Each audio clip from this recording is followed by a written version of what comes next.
Hello' ফ্ৰেণ্ডসকল, voter ID card সম্পৰ্কে আপোনালোকৰ বাবে এটা গুৰুত্বপূৰ্ণ ভিডিঅ' লৈ আহিছোঁ।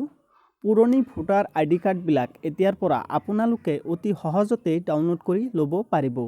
এতিয়াৰ পৰা পুৰণি ভোটাৰ আইডি কাৰ্ডবিলাক ডাউনলোড কৰোঁতে কোনো ধৰণৰ মোবাইল নাম্বাৰ আপডেট কৰাৰ প্ৰয়োজন নাই, কাৰণ উইথাউট OTP বা OTP নোহোৱাকৈ আপোনালোকৰ পুৰণি ভোটাৰ আইডি কাৰ্ডবিলাক ডাউনলোড কৰি ল'ব পাৰিব।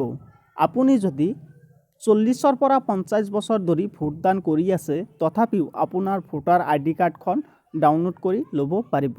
ইয়াতে কোনো ধৰণৰ OTP নালাগে বা কোনো ধৰণৰ মোবাইল নাম্বাৰ আপডেট কৰিব নালাগে।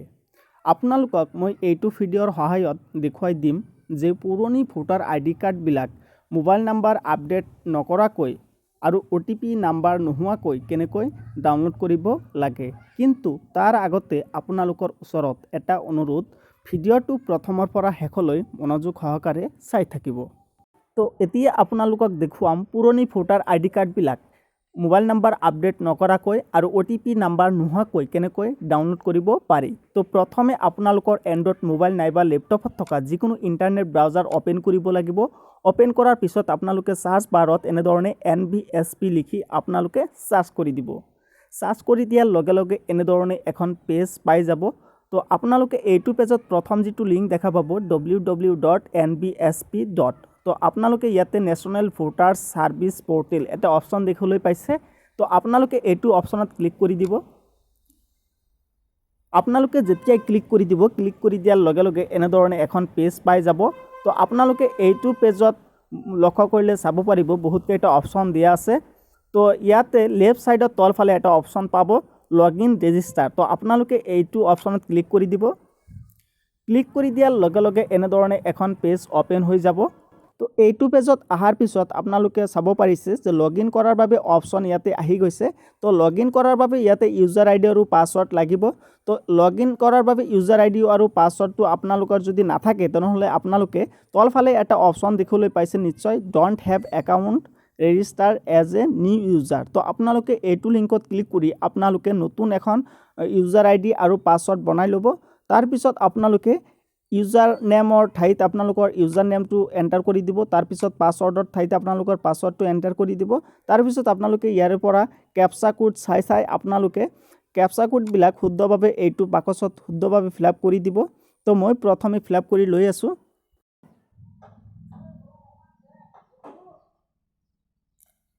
কেপচা কোডকেইটা এনেধৰণে ফিলআপ কৰাৰ পিছত তো আপোনালোকে তলফালে এনেধৰণে এটা লগইন কৰাৰ বাবে অপশ্যন পাই যাব। তো আপোনালোকে এই লগইন অপশ্যনত জাষ্ট ক্লিক কৰি দিব।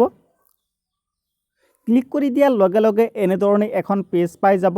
তো এইটো পেজত আপোনালোকে বহুতকেইটা অপশ্যন পাব। তো এইটো পেজত আপোনালোকে ভালদৰে লক্ষ্য কৰিলে চাব পাৰিব লেফ্ট ছাইডত বহুতকেইটা আৰু অপশ্যন দিয়া আছে। Register as a new elector voter, তাৰপিছত আছে register as a overseas elector vote, তাৰপিছত আছে ইনফৰমেশ্যন অফ আদাৰ। তো এনেধৰণে আপোনালোকে বহুতকেইটা অপশ্যন পাব। তো ইয়াতে একেবাৰে তলত যিটো অপশ্যন পাব ডাউনলোড ই-ইপিক, তো আপোনালোকে ডাউনলোড ই-ইপিক যিটো অপশ্যন পাব ইয়াতে ক্লিক কৰি দিব। তো ক্লিক কৰি দিয়াৰ লগে লগে এনেধৰণে এখন পেজ অ'পেন হৈ যাব। তো এইটো পেজত আপোনালোকে চাব পাৰিছে download electronic copy of e EPIC card ইয়াতে লিখা আছে। তো ইয়াৰ তলত আৰু অপশ্যন দিয়া আছে আই হেভ ইপিক নাম্বাৰ আৰু এটা অপশ্যন আছে ফ্ৰম ৰেফাৰেঞ্চ নাম্বাৰ। তো আপোনালোকে আপোনালোকৰ ভোটাৰ আইডি কাৰ্ডটো ইপিক নাম্বাৰ আৰু ৰেফাৰেঞ্চ নাম্বাৰ দুয়োটাৰ জৰিয়তে ডাউনলোড কৰিব পাৰিব। তো যিহেতু পুৰণি ভোটাৰ আইডি কাৰ্ড ডাউনলোড কৰিব লাগে, তো ইপিক নাম্বাৰৰ সহায়ত ডাউনলোড কৰিব লাগিব। তো ইয়াতে আপোনালোকে এণ্টাৰ ইপিক নাম্বাৰ অপশ্যন দেখিবলৈ পাইছে। তো এইটো অপশ্যনত আপোনালোকৰ ইপিক নাম্বাৰটো শুদ্ধভাৱে ফিলআপ কৰিব লাগিব। তো আপোনালোকে ইপিক নাম্বাৰটো ফিলআপ কৰাৰ সময়ত আপোনালোকৰ ভোটাৰ তালিকা চাই আপোনালোকৰ ইপিক নাম্বাৰটো শুদ্ধভাৱে ফিলআপ কৰি দিব। তো এনেকৈ ফিলআপ কৰাৰ পিছত আপোনালোকে তলফালে ছিলেক্ট ষ্টেট অপশ্যন পাব। তো আপোনালোকে ছিলেক্ট অপশ্যনত ক্লিক কৰি দিব। ক্লিক কৰাৰ পিছত এনেধৰণে ষ্টেটসমূহৰ নাম শ্ব' কৰিব। তো ইয়াৰ পৰা আপোনালোকৰ নিজৰ ষ্টেটৰ নামটো ছিলেক্ট কৰি দিব।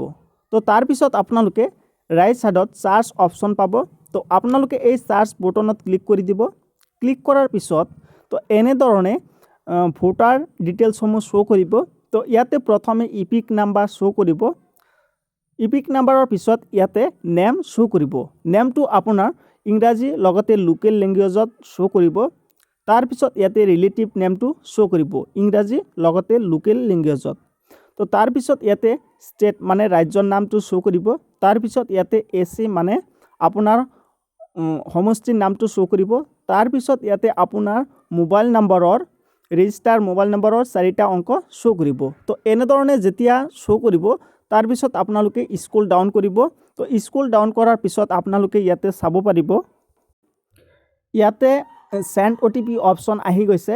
তো সেন্ড OTP অপশ্যনত ক্লিক কৰাৰ আগতে আপোনালোকে এটা বস্তু চাব লাগিব, তলফালে ৰেজিষ্টাৰ মোবাইল নম্বৰ অপশ্যন দিয়া আছে XX আৰু লাষ্টৰ বা শেষৰ 4টা অংক শ্ব' কৰিছে।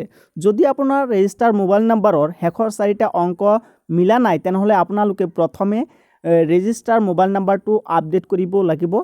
তাৰপিছত আপোনালোকে এই সেন্ড OTP অপশ্যনত ক্লিক কৰিব। ক্লিক কৰাৰ পিছত আপোনালোকৰ ৰেজিষ্টাৰ মোবাইল নম্বৰত OTP সেন্ড হৈ যাব। তো সেই OTP নাম্বাৰটো এইটো বাকচত তো আপোনালোকে ইয়াতে অপশ্যন দেখিবলৈ পাইছে এণ্টাৰ OTP। তো এই অপশ্যনটোত আপোনালোকৰ OTP নাম্বাৰটো শুদ্ধভাৱে ফিলআপ কৰি দিব।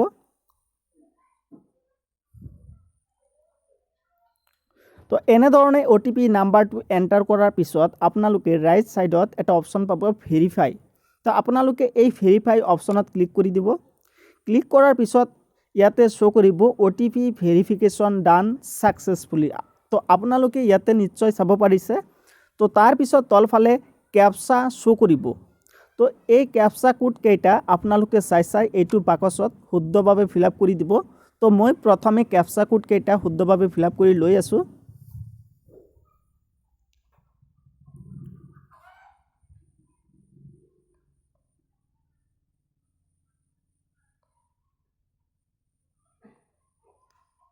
তো এনেধৰণে আপোনালোকে কেপচা কোড কেইটা শুদ্ধভাৱে ফিলআপ কৰিব। তাৰপিছত আপোনালোকে তলফালে ৰাইট সাইডত ডাউনলোড ইপিক এটা অপশ্যন পাব। তো আপোনালোকে এই ডাউনলোড ইপিক অপশ্যনত ক্লিক কৰি দিব। তো ক্লিক কৰি দিয়াৰ লগে লগে আপোনালোকে চাব পাৰিছে নিশ্চয় তলফালে লেফ্ট সাইডত কৰ্নাৰত ডাউনলোড হৈ গৈছে অলৰেডি। আৰু আপোনালোকে ইয়াতে চাব পাৰিছে স্ক্ৰীনত লিখা আছে কংগ্ৰাচুলেশ্যনছ। তো আপোনালোকে এনেধৰণে আপোনালোকৰ পুৰণি ভোটাৰ ID কাৰ্ডবিলাক ডাউনলোড কৰি ল'ব পাৰে।